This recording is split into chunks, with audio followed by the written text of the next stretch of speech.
Video में हम contract act के अदर जो टॉपिक्स हैं उनके बारे में बात करने वाले हैं। ये वीडियो का थर्ड पार्ट है। इससे पहले दो पार्ट है, आप चाहें तो देख सकते हैं। फर्स्ट सबसे पहले हम बात कर लेते हैं कि ऑफर या प्रपोजल क्या होता है।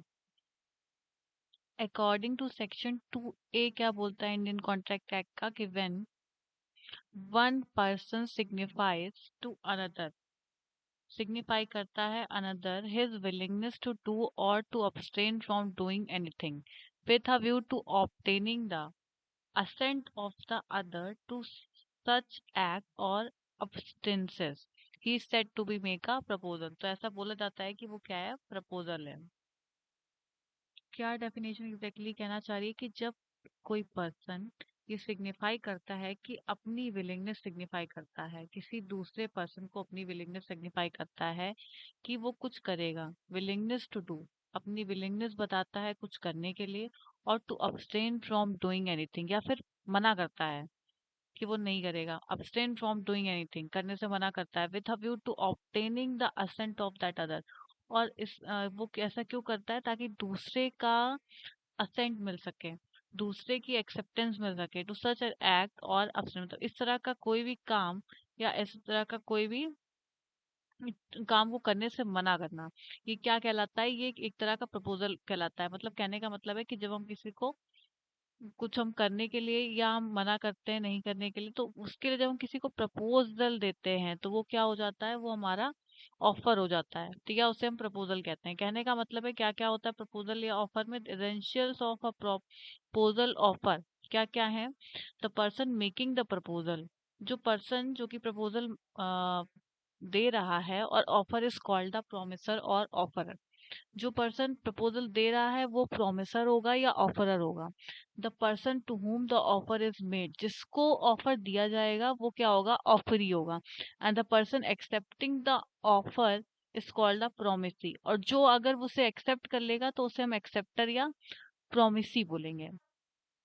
जो पर्सन दे रहा है वो ऑफरर होगा या प्रोमिसर होगा, जो एक्सेप्ट करेगा वो प्रोमिसी होगा या एक्सेप्टर होगा, जिसको ऑफर दिया जाएगा, ठीक है, उसको हम ऑफर ही बोलेंगे। ठीक है, इसमें क्या है, for a valid offer the party making it must express his willingness to do और नॉट टू डू समथिंग।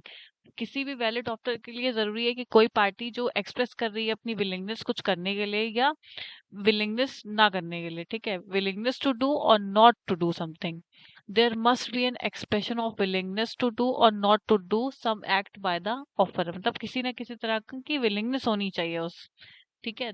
तो ये दो क्या है, एसेंशियल हमारे पॉइंट्स हैं।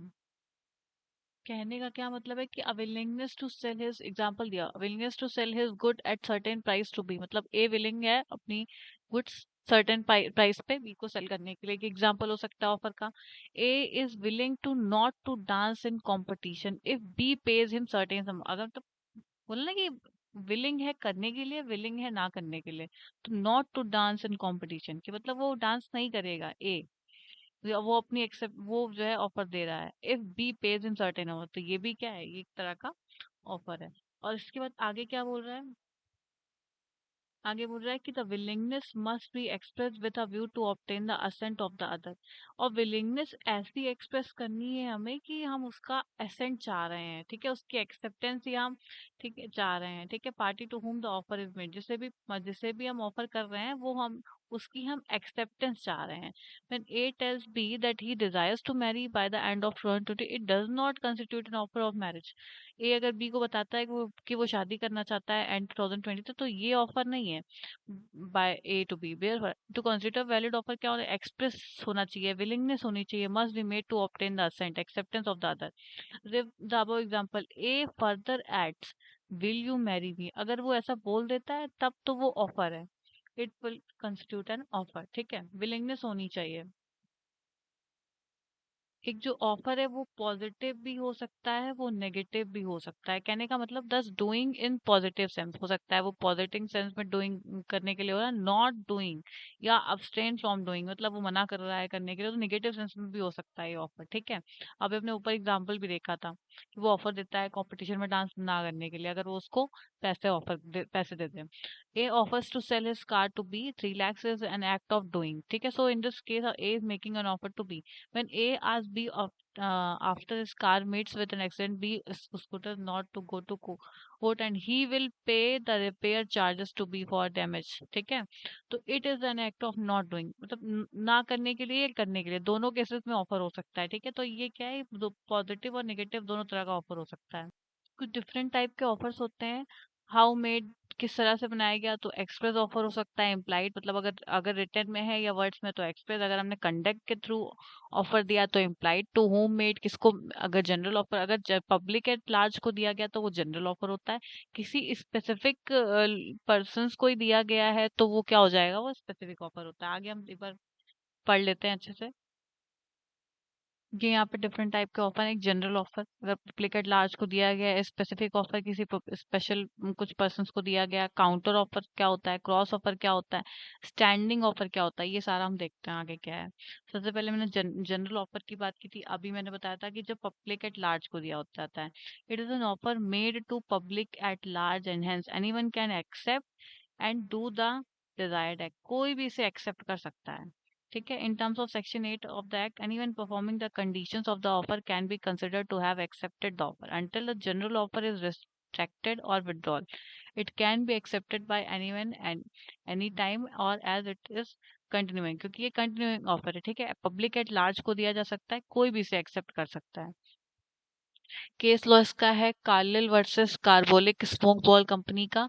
इन this famous case law, Carbolic smoke ball Company advertise in several newspapers that a reward of 100 would be given to any person whom contracted influenza after using the smoke balls produced by the carbolic smoke ball company according to the printed directions. One lady, Mrs. Carlick, used the smoke balls as per the directions of the company and even then suffered from influenza, held she could recover the amount as by using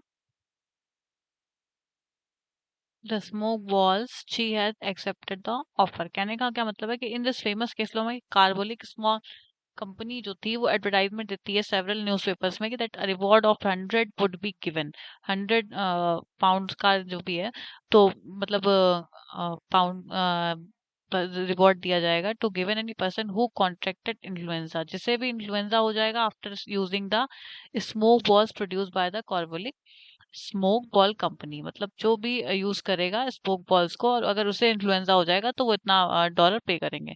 according to the printed directions, one lady Mrs Carlill use the smoke balls, और जो Mrs Carlill थी वो उसे use कर लेती हैं as per the direction of the company and even then suffered from influenza, उसके बाद भी उनको इन्फ्लुएंजा हो जाता है। Held she could recover the amount, तो वो क्या कर सकती हैं, वो पब्लिक एट लार्ज को दिया गया था तो इसलिए जो ये लेडी हैं ये वो क्या कर सकती हैं, वो रिकवर कर सकती हैं क्योंकि ये एक जनरल ऑफर है, ठीक है।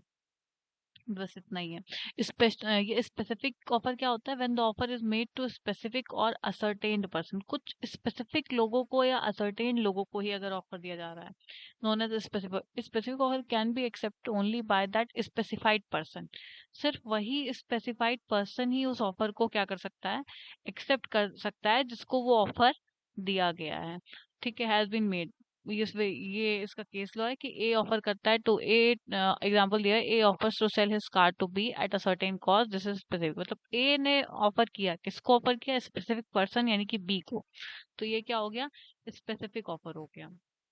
इसके बाद हम देख लेते हैं कि क्रॉस ऑफर क्या होता है। क्रॉस ऑफर क्या है, व्हेन टू पार्टीज एक्सचेंज कर देती हैं आइडेंटिकल ऑफर्स, मतलब एक जैसे ऑफर्स एक दूसरे को दे देती हैं, in ignorance at the time of the each others offer, उन्हें पता ही नहीं है या इग्नोर करके या जो भी रीजंस होंगे तो उसकी वजह से वो एक दूसरे को आइडेंटिकल ऑफर्स दे देती हैं, the offer are called cross offer, उसको क्या बोलेंगे, cross offer. There is no binding contract in such a case because offer made by a person can not be constructed as acceptance of the, इसमें क्या होगा, इसमें इसको acceptance नहीं माना जाएगा, इसको क्रॉस ऑफर, दो ऑफर्स माने जाएंगे। जैसे एक एग्जांपल दिया हुआ है कि if A makes a proposal to B to sell his car for 2 lakhs and B without knowing the proposal, और बी को इस प्रपोजल के बारे में कुछ नहीं पता है, of A makes an offer to purchase the same car at 2 lakh, दोनों ने एक दूसरे को ऑफर दिया from A, it is not, पर ये क्या है, ये एक्सेप्टेंस नहीं है, ये दो ऑफर हैं जो कि एक दूसरे को दिए गए and B was not aware of proposal made by A, it is only cross proposal या क्रॉस ऑफर, ठीक है।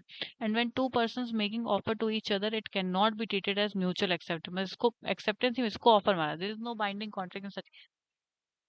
क्रॉस ऑफर का मतलब क्या है कि ए है एक तो हमारा, देन ये हमारा दूसरा पी है, सॉरी बी, ठीक है। तो ए को ऑफर दे दिया किसने, बी ने, ठीक है। ए को ए ने ऑफर दे दिया किसको, बी को। और जो बी है उसने क्या किया, उसने ऑफर दे दिया सी को हमारे, मतलब बी ने ऑफर दे दिया दोबारा ए को, ठीक है। दोनों ने एक दूसरे को ऑफर दिया, तो क्रॉस ऑफर, क्रॉस, ठीक है। ए ने बी को, बी ने ए को, ठीक है। ये हो गया। उसके बाद काउंटर ऑफर क्या होता है, काउंटर ऑफर क्या होता है, when the offeree offers to qualified acceptance of the offer subject to modifications and variations in terms of the original offer. मतलब क्या होगा कि कुछ क्वालिफाइड एक्सेप्टेंस मिलेगी इस तरह के ऑफर में। He said to have made a counter offer, मतलब कुछ मॉडिफिकेशन के साथ जो है वो एक्सेप्टेंस मिलती है इस ऑफर में। Counter offer amounts to rejection of the original, मतलब रिजेक्ट हो जाएगा ओरिजिनल ऑफर, इसकी जगह फिर नया ऑफर जो है वो होगा, वो it is called a conditional acceptance, या कुछ उसमें चीजें चेंज करके फिर उसको एक्सेप्टेंस मिलेगी, तो वो क्या हो जाता है, वो हो जाता है हमारा cross offer, sorry counter offer. जल्दी से एक बार हम एग्जांपल देख लेते हैं। जैसे कि ए ऑफर करता है, क्या ऑफर करता है, to sell his plot to be for 10 lakh, B agrees to buy it for 8 lakh. मतलब कंडीशनल एक्सेप्टेंस है ये, पूरी एक्सेप्ट नहीं, क्वालिफाइड है, कुछ कंडीशन में मॉडिफिकेशन हुए हैं। It amounts to counter offer, मतलब उसने फिर काउंटर ऑफर दे दिया, अपना ऑफर दे दिया। It will result in termination of the offer of A terminate हो गया, दूसरा ऑफर आ गया। Later on B agrees to buy, मतलब क्रॉस ऑफर में तो हम एक दूसरे को ही ऑफर दे देते हैं, मतलब ए ने हमारे जो है वो किसको दे दिया, उसने बी को दे दिया, और बी जो है उसने भी क्या कर दिया, ए को दे दिया, दोनों ने एक दूसरे को दे दिया। पर यहाँ पे काउंटर में क्या है, कुछ मॉडिफिकेशन के तहत क्या हो गई, एक्सेप्टेंस हो गई, तो दोनों में यही डिफरेंस है। नेक्स्ट हम देख लेते हैं एक और ऑफर का टाइप बचा हुआ है, ये हमारा स्टैंडिंग और कंटिन्यूइंग और open offer. An offer which is allowed to remain open, ये क्या होगा, remain open for acceptance over a period of time. Standing और कंटिन्यूइंग ऑफर क्या होता है, जो कि over a period of time हम उसे एक्सेप्ट कर सकते हैं, इसको ही हम standing offer, continuing offer, open offer बोलेंगे, ठीक है। Tenders that are invited for supply of goods is a kind of standing offer, ठीक है। टेंडर का जो एग्जांपल है वो स्टैंडिंग ऑफर का एग्जांपल है। Essential of a valid offer हम देख लेते हैं अब इसके बाद। पहले हमने कुछ एसेंशियल एलिमेंट्स या पढ़े थे उसके कॉन्ट्रैक्ट के, यहाँ पे हम ऑफर के क्या एसेंशियल एलिमेंट्स होने चाहिए। It must be capable of creating legal relation, की मतलब लीगल रिलेशन क्रिएट करवाए। Offer must be such as and viewed incapable of being accepted and given rise to legal relationship.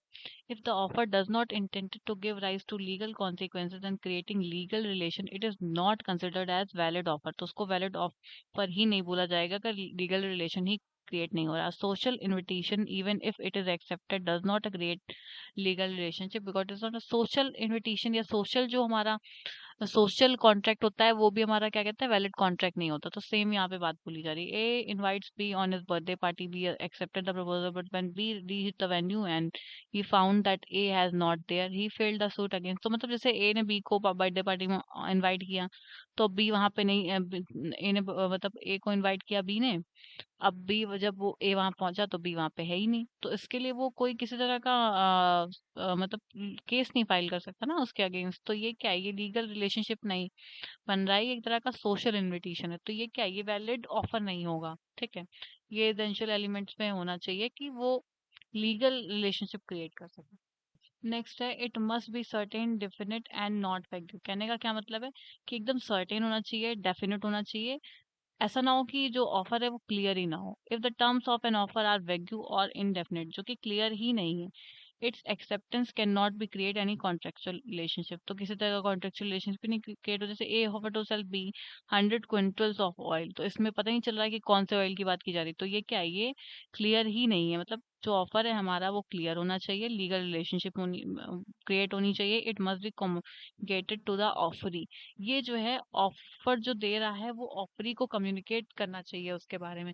And offer to be complete must be communicated to the person to whom it is made, otherwise there can be no acceptance of it. Unless an offer is communicated, there can be no acceptance by it, and acceptance of an offer in ignorance of the offer is and not acceptance and does not confer any right of, it must be communicated. ठीक है, तो मतलब ये communicate किया जाना चाहिए, ठीक है, ताकि वो एक्सेप्ट हो सके। बिना एक्सेप्टेंस के क्या है, वो ऑफर ही नहीं। जो ऑफर है वो हमेशा इस व्यू में बनाना चाहिए कि हम दूसरे की एसेंट लेना चाह रहे हैं, दूसरे का कंसेंट लेना चाह रहे हैं। Offer must be made with a view to obtaining the assent of the other party, assent of the other party address and not merely with a view to or disclosing the intention of making an offer. हमें intention ही दिखानी है, हमें accent ही लेनी है, इसलिए हम ये ऑफर कर रहे हैं। It may be condition and offer can be made subject to any terms और कंडीशन। हो सकता है कि जब हम ऑफर कर रहे हैं तो कुछ उसमें टर्म्स एंड कंडीशन भी हो सकती हैं, ठीक है। उसके बाद offer should not contain a term the non compliance of which would amount to acceptance. मतलब इस तरह का कोई टर्म नहीं होना चाहिए, जैसे कि अगर ये नहीं पूरा हुआ तो क्या हो जाएगा, तो हम ये मान लेंगे कि एक्सेप्ट हो गया। One can not say that if the acceptance is not communicated bye a certain time the offer would be considered accepted. अब जैसे एग्जांपल दिया है कि ए proposes B to purchase his Android mobile for 5,000 and if no reply by him in a week, अगर कोई reply नहीं आया तो it would be assume that be had accepted the proposal. तो ऐसा तो पॉसिबल ही नहीं, इस तरह की कोई टर्म्स एंड कंडीशन नहीं होनी चाहिए, ठीक है। तो ये क्या है, ये कॉन्ट्रैक्ट नहीं बनेगा। ऑफर जो है एक्सप्रेस भी हो सकता है बाय आप वर्ड्स में भी एक्सप्रेस कर सकते हो रिटर्न में, या फिर इम्प्लाइड या कंडक्ट के थ्रू भी ऑफर कर सकते हो। Offer is different from a mere statement of intention. Offer different होता है इंटेंशन दिखाने से। कहने an invitation to offer a mere communication of information a prospect and advertisement. Invitation to offer क्या होता है, वो होता है एक तरह का communication of information, prospect and advertisement, ठीक है। पर ऑफर डिफरेंट है। A statement of intention and announcement, एक तरह की इंटेंशन अनाउंसमेंट इस तरह की हो सकती है।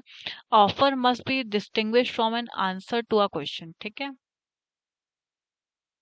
ये सब उसके बाद क्या है, हाँ, statement of price is not an offer. Statement आपने अगर दे दिया प्राइस का तो वो एक ऑफर नहीं है। Invitation to make an offer or do business, in case invitation to make an offer the person making the invitation does not make an offer, अगर इनविटेशन टू ऑफर है तो वो ऑफर नहीं है, ठीक है। उसके बाद क्या है, statement of price is not difference between offer and invitation to make an offer. हम एक एक टर्म होती है ऑफर, एक होता है इनविटेशन टू ऑफर। एक बार हम ये देख लेते हैं ये क्या होता है। ऑफर क्या होता है, act of an act and offer is the final expression of the willingness by the offeror to be bound by the offeror should the other party chooses of x. जब हम एक पार्टी दूसरी party से उसका acceptance लेना चाह रही हो तो वो ऑफर होता है। इनविटेशन टू ऑफर क्या होता है, when a party without expressing his final willingness, मतलब यहाँ पे तो फाइनल एक्सप्रेशन होता है, ये अभी फाइनल विलिंगनेस नहीं है। प्रपोज सर्टेन टर्म्स, कुछ टर्म्स अपने प्रपोज करती है on which he is willing to negotiate, इसमें वो निगोशिएट बाद में कर सकते हैं। He does not make an offer but only invites the other party to make an offer on other terms. कुछ इनविटेशन सिर्फ इनवाइट कर रहे हैं, ना कि वो ऑफर ही दे रहे हैं। If a person who makes the statement has the intention to be bound by it as soon as the offer accepts, मतलब अगर ऐसी इंटेंशन है कि जैसे ही एक्सेप्ट होगा वो बाउंड हो जाएंगे, तो he is making an offer. If the person has the intention of negotiating, मतलब अभी भी टर्म्स एंड कंडीशन में चेंजेस हो सकते हैं, तो वो क्या होगा, वो इन्विटेशन एंड ऑफर होगा।